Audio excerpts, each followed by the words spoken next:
Israeli airstrikes on Qatar targeted Hamas leaders. If you're just tuning in, you picked the right moment, because tonight's story is one you'll definitely want in your I Heard It First file. On Tuesday, the city of Doha in Qatar wasn't just sipping lattes and watching the skyline sparkle. Instead, it was shaken by Israeli airstrikes. According to Israeli officials, this wasn't random. It was a direct attempt to hit Hamas leaders who've long operated out of the Qatari capital. One of the names on that target list?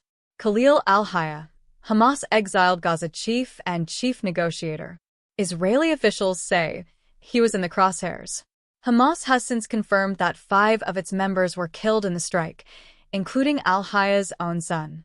But they also stressed that senior officials, along with the team involved in ceasefire talks, managed to survive. Now, why Qatar? And why now? Well, the strike came just hours after Hamas' armed wing claimed responsibility for shooting at a bus stop outside Jerusalem. 6 people lost their lives in that attack. And Israel's Prime Minister, Benjamin Netanyahu, didn't hold back. He said he authorized what he called a surgical strike against Hamas leadership. In his words, Israel promised to go after those behind these attacks, and, in his view, this was that promise kept. But here's where it gets even more complicated. Ceasefire talks had been happening in Qatar, yes, the very place that just got hit. So, if you're wondering what this means for peace negotiations, let's just say it doesn't exactly scream progress. And the backlash is already echoing. The mother of an Israeli hostage publicly criticized Netanyahu, saying she fears the strike has essentially condemned her son. Her words were raw.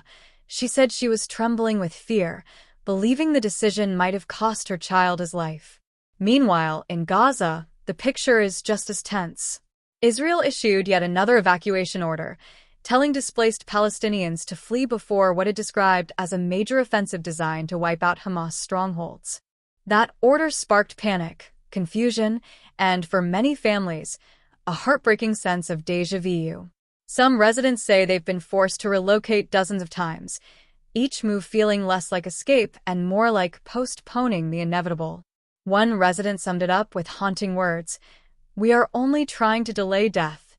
Israel has been clear about its strategy since Hamas launched its massive attack back in October 2023, killing 1,200 Israelis and taking 251 hostages.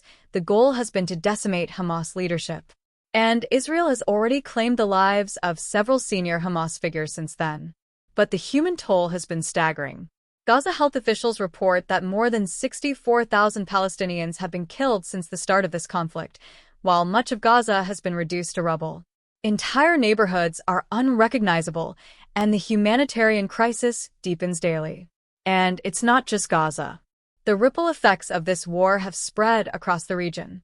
Israel has also launched strikes in Lebanon, Syria, Iran, and Yemen, broadening what began as a direct response to Hamas into something far wider and more dangerous. So, to sum this up, a deadly strike in Qatar, Hamas leaders targeted, a fragile ceasefire process now hanging by a thread, and families on both sides terrified of what comes next. And if you blink, you might miss the next big turn, because as we've learned with this conflict, every day brings another headline that could reshape the story. Stay with us. You don't want to be the one asking, "Wait, when did that happen?"